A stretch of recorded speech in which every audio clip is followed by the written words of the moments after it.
Premier ministre avait posé des règles assez, on va dire, nouvelles quand même, de dire pas de 49.3, de dire, et il l'a dit très clairement, le budget se construira dans les parlements et donc à l'Assemblée nationale et au Sénat.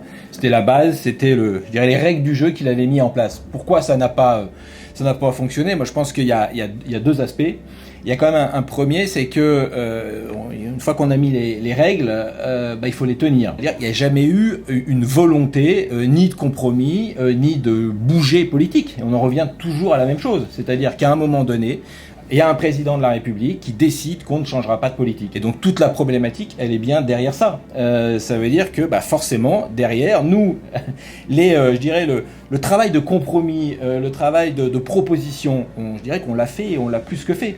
Nous, à partir du moment où il y avait des dispositifs de justice fiscale, aller chercher de l'argent là où il était, qu'on faisait participer les plus riches pour justement mettre en place des politiques à la fois sociales, de transition écologique, ça nous allait très bien. Et on a fait des propositions dans ce sens-là. Donc il y a déjà une responsabilité, on va dire, du Premier ministre et en réalité du président de la République, parce qu'on le voit bien, même avec une proportionnelle, si on reste dans un système où le président de la République décide de tout, ça posera toujours cette problématique-là. Et puis il y a la deuxième responsabilité, pour moi, qui est la majorité sénatoriale.